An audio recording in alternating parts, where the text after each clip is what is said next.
walk the streets with my swagger on, supernatural, facing 1 million opponents, and my role is to act alone. Lights, camera when the action's on. Where I'm home is a battle zone, a vigilante in the catacombs.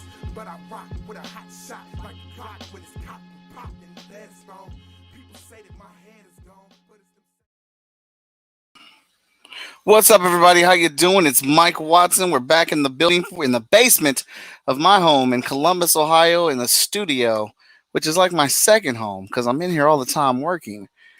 Apologize for the delay that we had, man. Like I had right when I was about to go live and I hit the live button waiting for y'all to go. I had like a camera mic issue, completely just lost connection.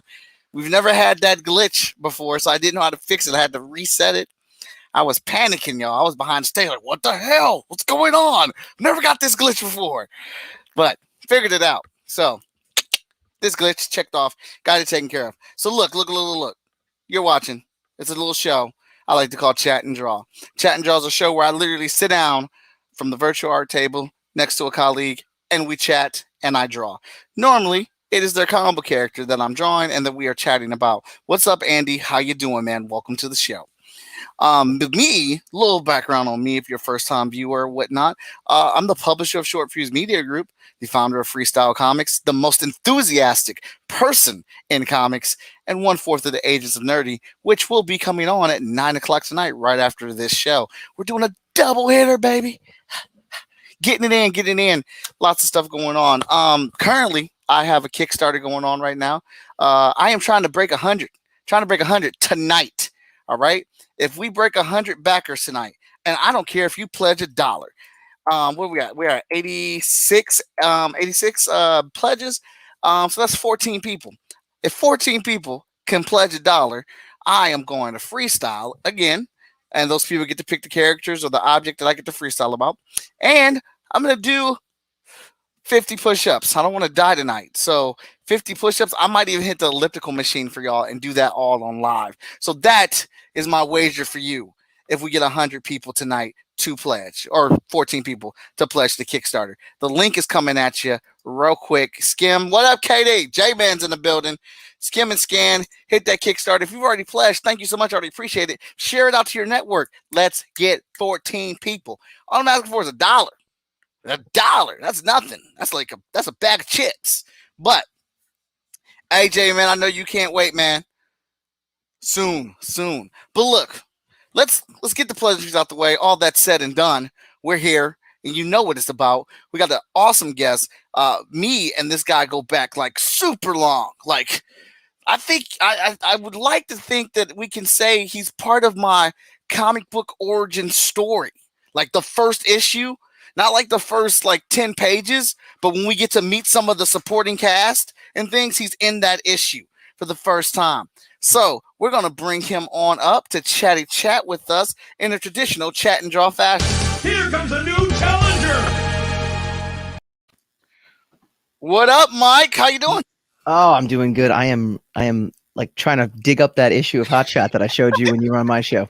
I saw you over reaching. I saw you over reaching and looking. I'm reaching.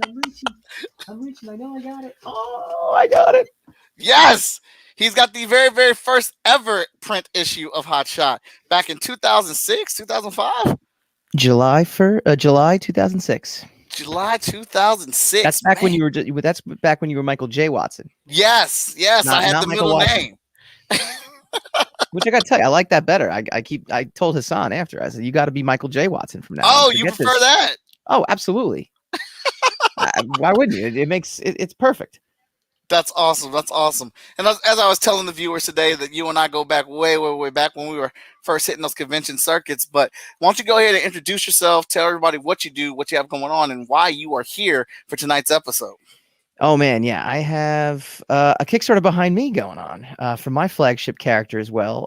2006 is, I wouldn't call it my origin story, but I would call every year leading up to 2006 my prequel, right?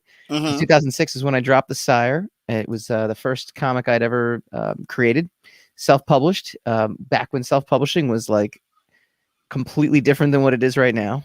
There was no Kickstarter. There was me just calling up comic book stores, telling them I'm in Diamond, telling them to buy the book, telling them it's about a superhero forced by his own costume to fight evil. and they dug it.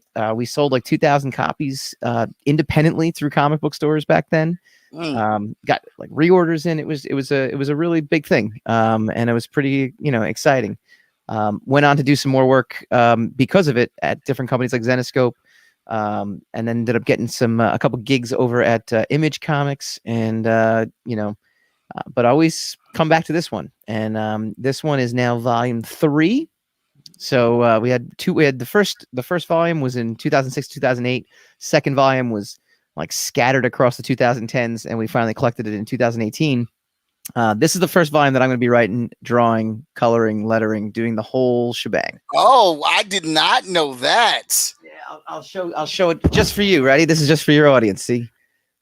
Oh, check that out. And then I'll go backwards here because my camera's on the left side and my mic's in the way. There. Ooh.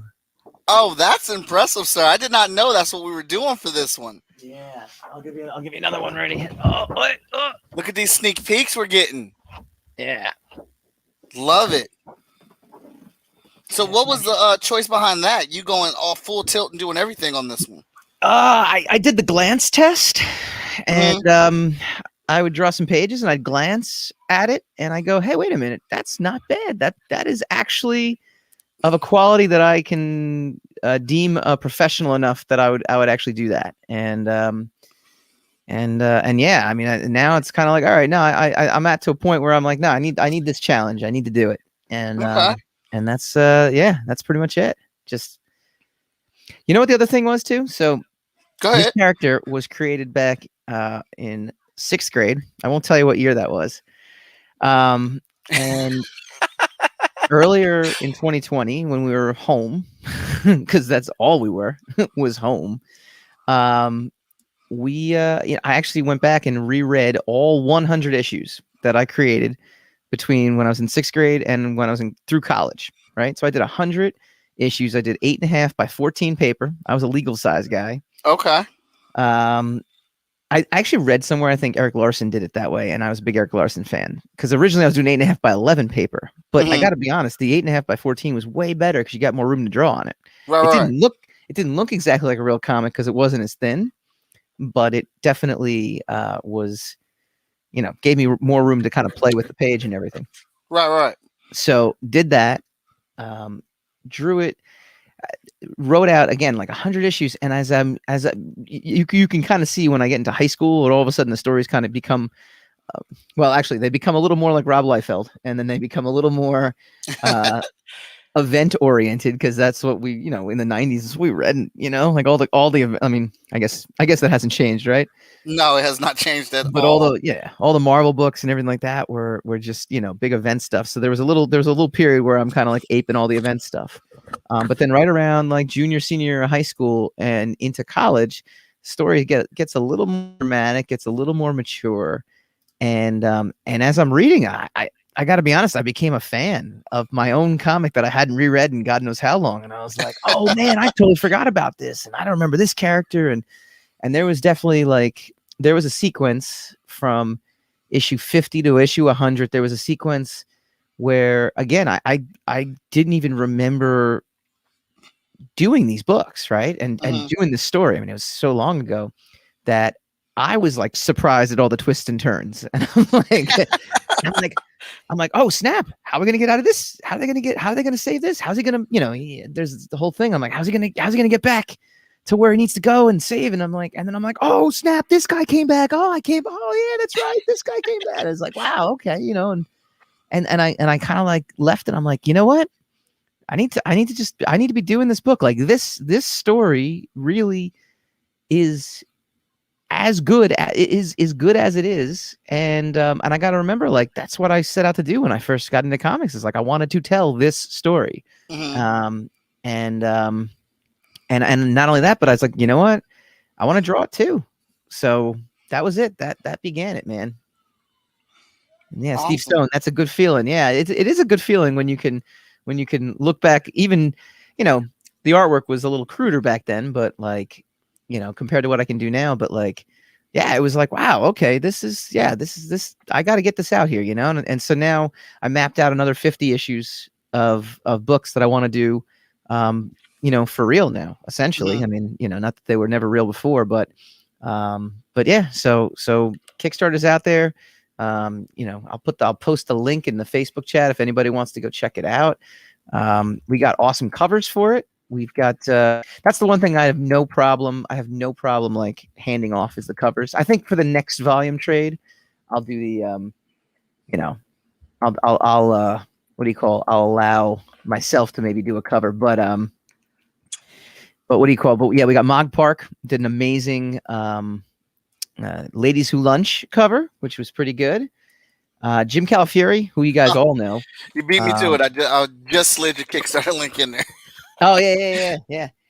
Jim Calafieri, who we know him from Aquaman. He's a good friend of mine, and he has actually been graciously donating covers to me he's done every single trade cover and to date. So he graciously did that again, and pretty excited about that. And Tony Dunley. Now, Tony Dunley. So if you see the background to me right here, that's the Tony Dunley cover. I'll hide for a second. Hold up, I'll give you a little bit more attention. There we go. Look at that. There you go. Nice. That's the Tony Dunley cover. So this has a couple things. I know you're gonna draw old school Sire, which is cool.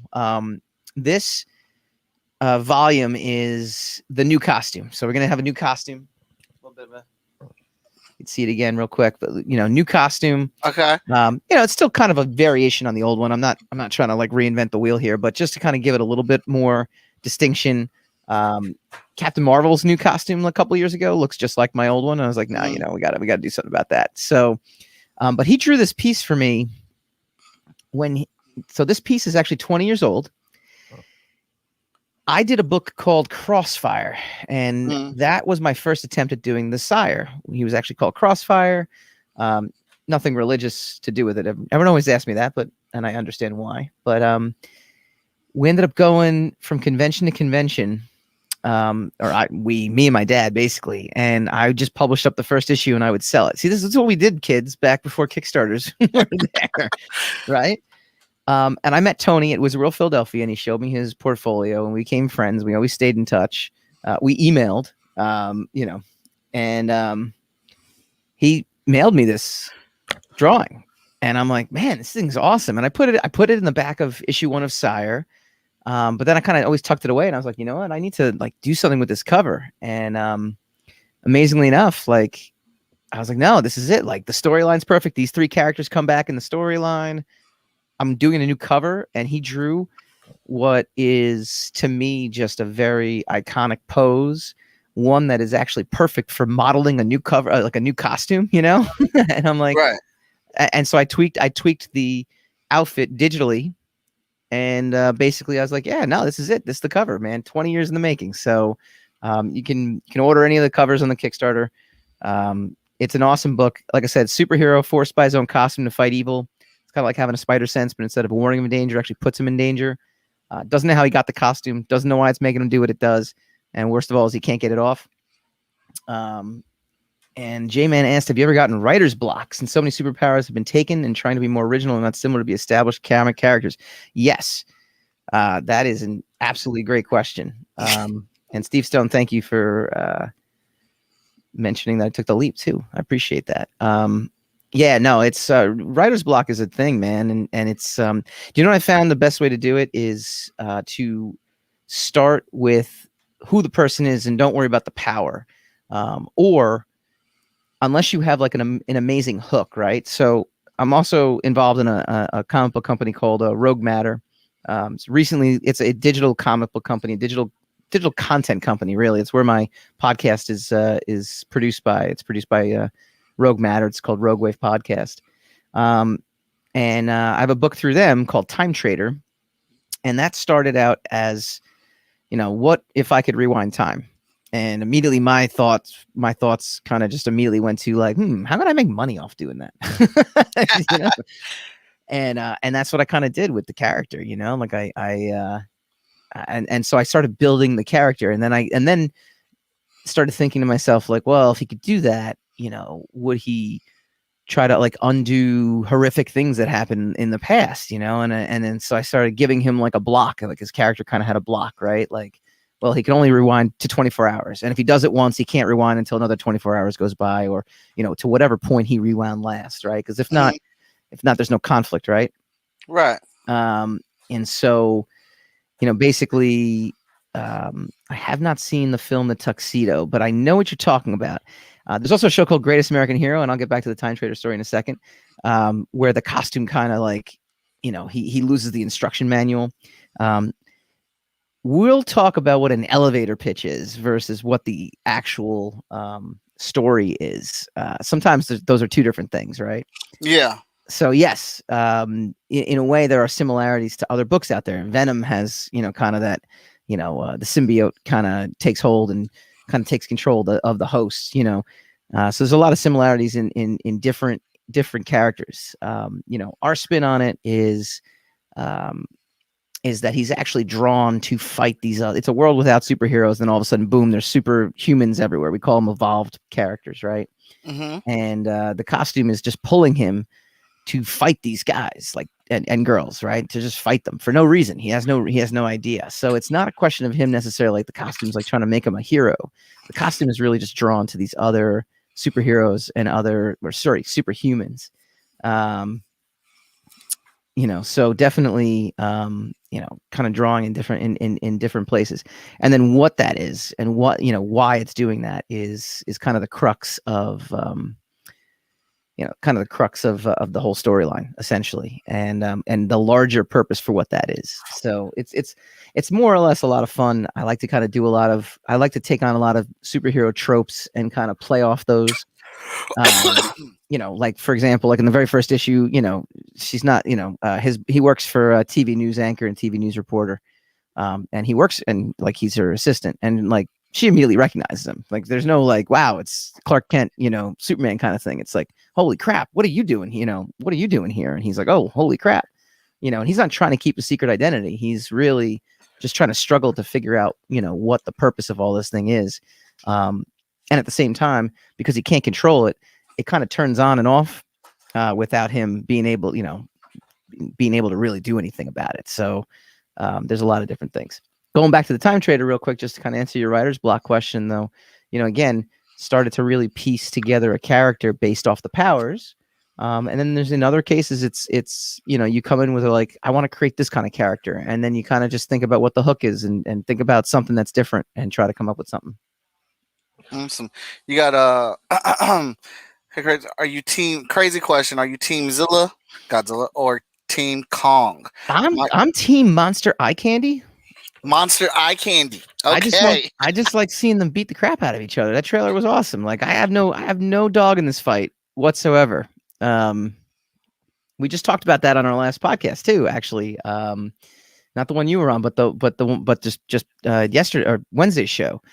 It really was just a very pretty trailer, and I think there might be a story in there, but I don't even care if there is.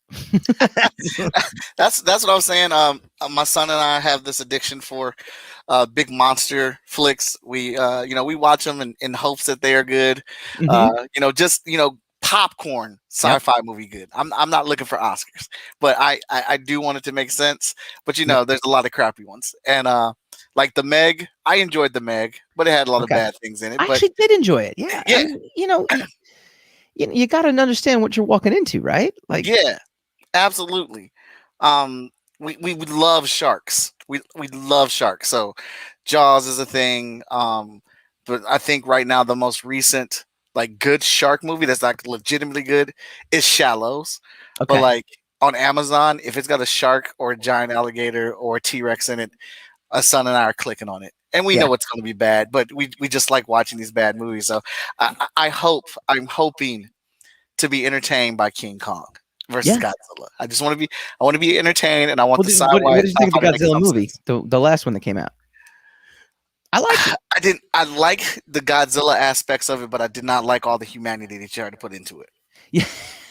That's what threw me off. So what's really funny? Hassan, my co-host, was saying when we were talking about the movie, talking about the trailer, and he's like, yeah, in the first Godzilla movie, they made the mistake of thinking we wanted to see the guy who played Kick-Ass, and he's like, no, we want to see Godzilla. Yeah. And so in the second movie, they did that, but they still kind of had Millie Bobby Brown and blah blah.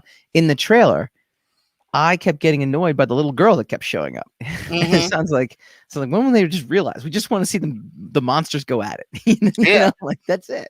I know that, and I know there's build up to it. I know there's all kinds of stuff, but like Yeah, still, I don't know why they don't understand that.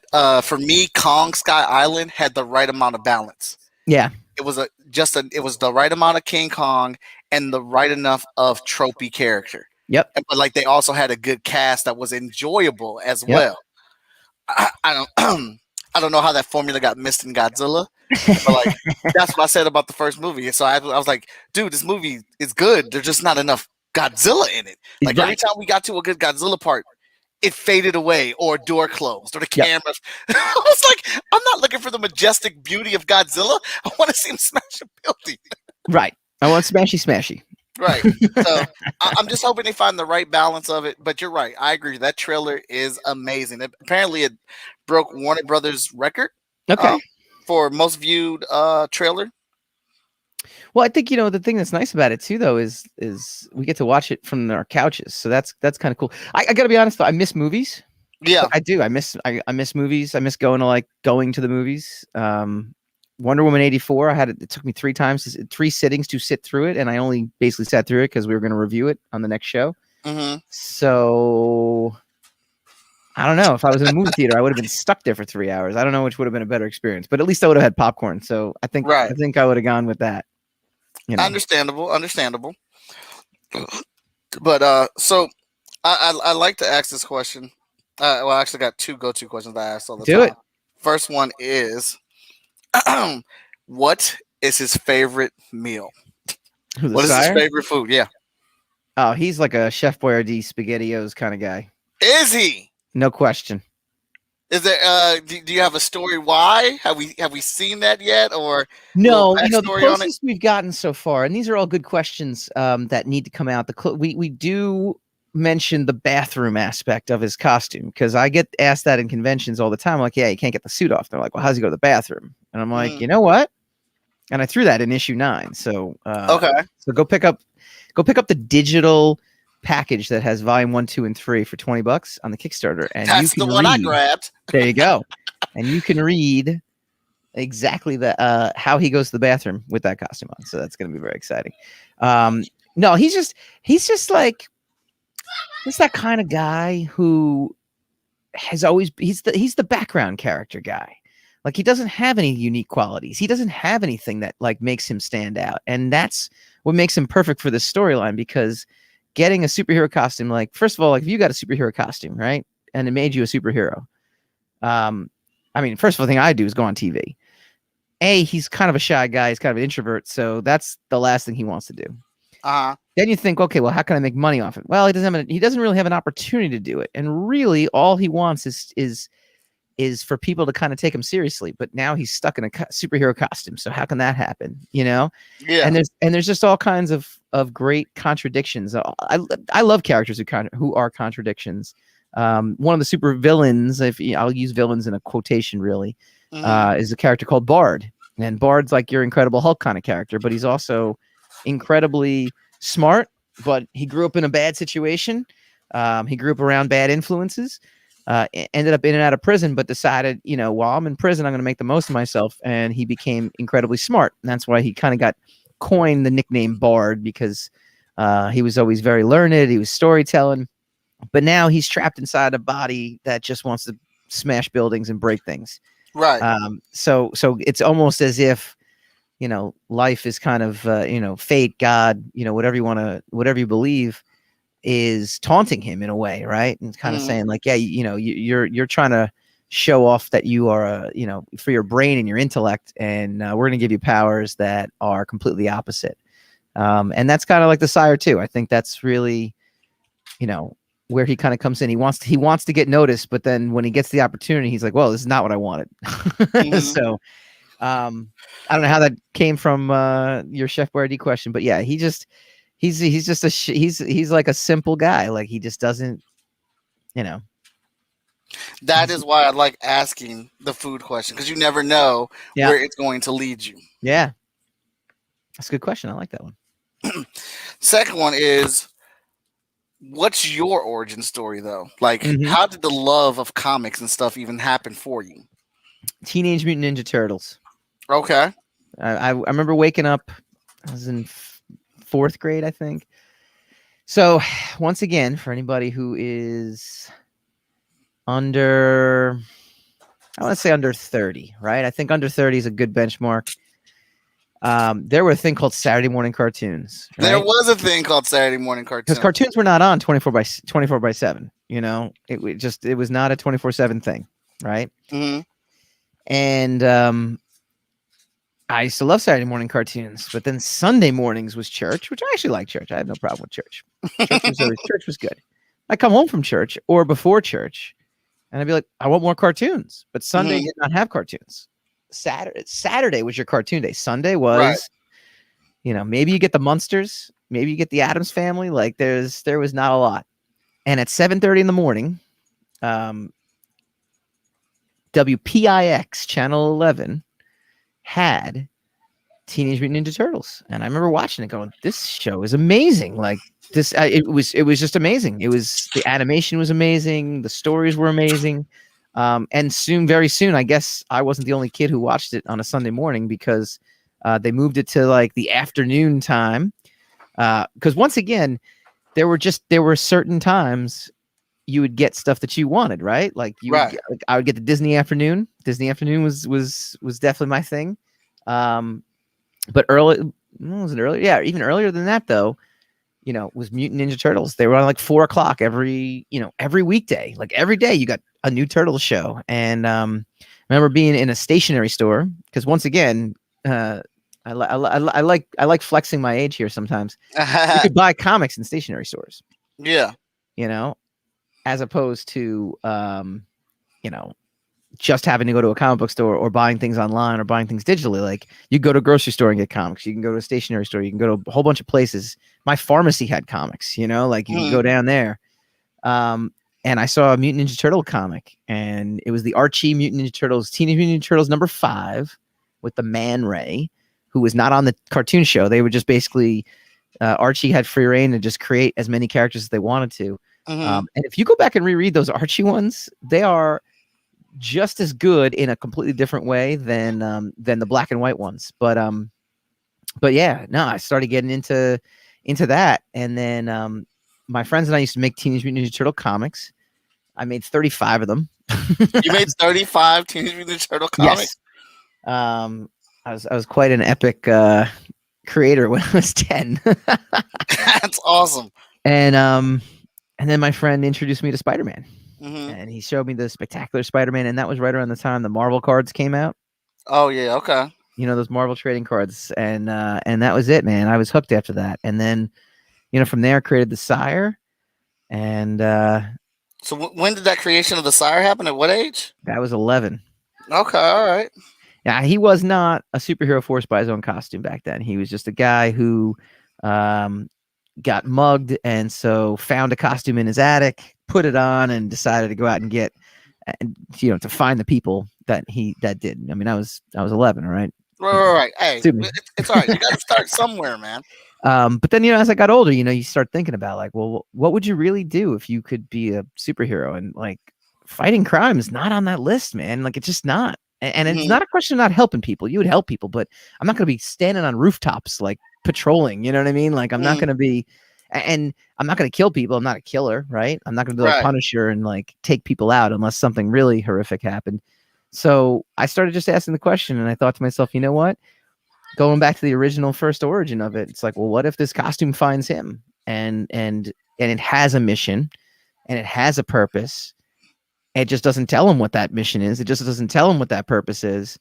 And in the course of reluctantly being, this hero this whole time, he becomes the hero that the costume kind of wants him to be. So Mhm. that's kind of where we're going with it a little bit. And yeah, so that was 11 years old, man. That was that it's funny too, because you can go back to those old comics too, and you can see whoever's art style I was trying, that I don't want to say I was trying to ape, because it's different when you're a kid, right? You're not trying to ape anything. You're like so inspired by like what Yeah. you're reading and what you're seeing. So 6th grade is just me drawing, right? Like just draw where I could. And then by 7th grade, that's when X-Force came out.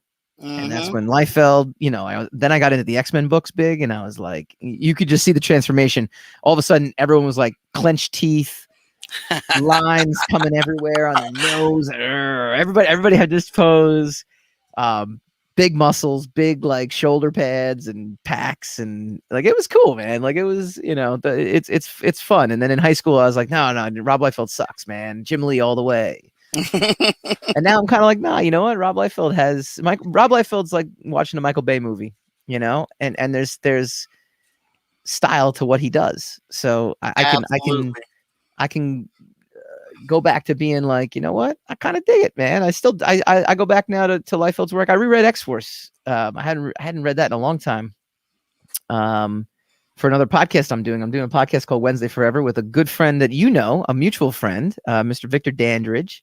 Oh, okay. It's going to be debuting next month. Just doing the graphics for it so I can get it all together. And we interviewed Fabian Nicieza about X-Force #1. The theme of the show it's called Wednesday Forever. And it's kind of like the Toys That Made Us, but for comics. And we try to interview the guys who did some of our favorite comics and just go through the process and what was going on and what was going on in their world at the time, what was going on in the comics world at the time, what did they go into the story.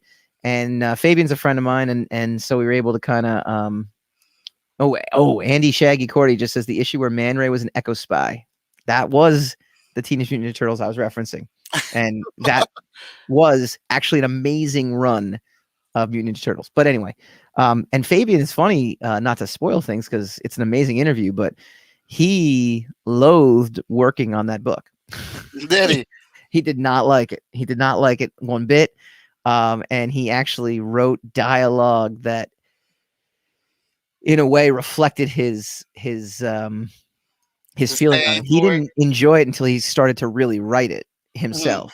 So it's like I said, it's a great interview and it's fun, but he and I kind of talked about it. And he goes, we were making that comics for 14-year-old boys. And I go, you know what? As soon as I reread it, I feel like I'm 14 years old. I'm rereading X-Force #1, yeah.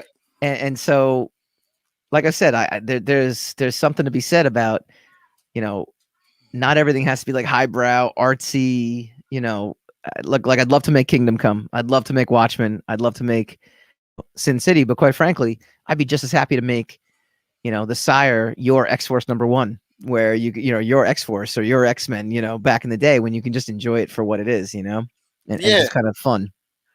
Absolutely dig that, man. And I'm starting to I like it. Feel those old days. I did a couple pinups for you on this character. Yeah. I'm trying to see if I have said pinup somewhere. Let's see if I have it on my hard drive here. If trying to get that kind of like just old. If I do, superhero classic feel there. Let's see. If not, I can actually go grab Sire #1 and put it out. I have it here, so let's see. That's on its own layer. It wouldn't be in issue 1 because I had just met you when issue 1 came out. It would have to be issue 2, I bet. Let's take a look here. Oh man.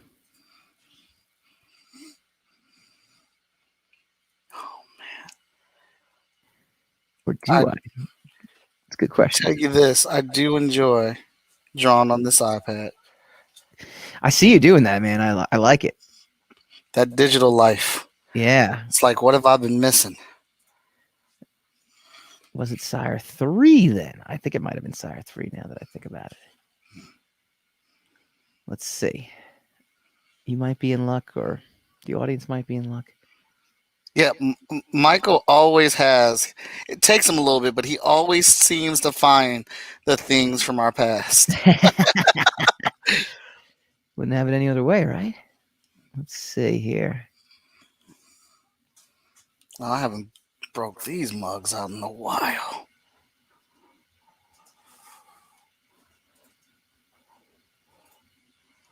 Let's see. I don't have it on here. I'll grab it. Oh, originals extras. Here we go. What do we got here? No, it wasn't in 3. Where was it? See, that's a good question. When did I put it in the book? I put it. Maybe it was in 4. It was a while ago. I don't even remember. All I know is you're like, hey man, you wanna do a pinup for my book? Hell yeah! Did not hesitate. Yeah, some good pinups, man. I got Mike McMahon, who does a book with Mark Polton. He did a pinup. Victor did a pinup that I'm going to use in this trade, actually. As Okay. a little stopgap. Oh man, now you got me really thinking. Which book was it in now? If it's anywhere, it's got to be here. Oh baby! Did you find it? I find it. I did indeed. I'm gonna try to share my screen. Can I share? Go ahead. Yeah, you can. Because I just finished. So yeah, you're free to go. Like I said. There you go. Do you see it? Can you see that or not? Oh yeah, I remember that joint. That's a dope pinup though. I like that, dude. But no J in your name. I don't know what you were thinking. That's fun. I haven't seen that thing in a minute. J is the way to go, man. That's it. From now on, you got to be Michael J. Watson. You know I'm gonna throw that out to the audience, right? Michael or Michael J. I can't bring that up. You know, we'll see what the crowd thinks about it. But here is the recasting drawing here. As you can see, I actually went through a couple different layouts. That's awesome. Trying to work out how I wanted to do this guy. But I just settled on I wanted something more calm. And then I was like, yeah, I don't like that post. I wanted to add some kind of dynamic or atmosphere to it. Yeah. But this was a fun piece. A nice little throwback to get my hands back on the Sire. Nice, dude. So it's cool. You have him kind of using these energy blasts and kind of where we're at in volume 3 is great because essentially by volume 2, he kind of realizes that he is the Sire, right? He can give life or he can take it away. And when it comes to that, it's all about the powers. Right. So when these guys battle him, if they prove worthy, if the costume proves, views them as worthy, they get to keep their powers. And if they don't, the Sire actually can take them away. And what ended up happening in volume 2 is he ended up getting tangled up with a time traveler and coming back with these cosmic-like powers. But he's also, over the course now, kind of absorbed other people's powers. So he's absorbed this guy called Streak, and this like super speed, kinetic energy blast. And again, he kind of came back, and now his costume is really good. That's what's up. And so, how many issues in total is this that you're writing? We're up to issue 10, and then the new volume is 11 through 13. And the new volume, so 11 through 13 have never been released. I'm doing this all at once. Yeah, I was reading that on your Kickstarter page that you were just going in for it. Yep.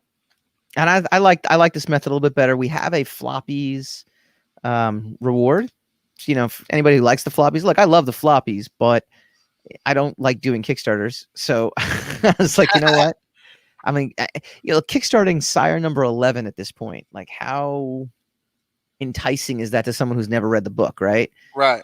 But doing like, hey, you're going to get a beginning, middle, and end. You're going to get a whole volume. You get the chance to just, 2 other volumes you can either get digitally or in print. There's definitely, to me that was more appealing, and it's also just a better way to do it. Like, I don't know, just for me, a better way to do it. No. That's awesome. Well, we got this little piece here done. I'm gonna nice send this to you. Let you. This is yours to do what you want with it. Sweet, man. I'll send it with the separate layers too, so you can do what you want with the power. I'm thinking digital deluxe. Hey, if you want to toss it on that Kickstarter, it's all yours, buddy. I think I will. Awesome. That kind of is the trend when people come on with the Kickstarter. They take the piece to the Kickstarter with them. Yeah, like why not? Yeah. So let's get the link in there one last time.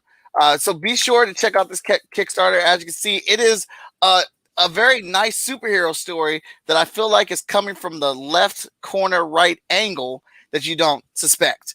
It's like, oh, it's a costume. Oh, it's like Venom. Oh, it's like this. But then you're like, oh, no, the costume doesn't come off. Oh, the costume doesn't tell him what it's here for. And it's just doing its own thing. Like, so a lot of cool things going on with this. You're getting 3 brand new issues, correct? In this one, That is correct.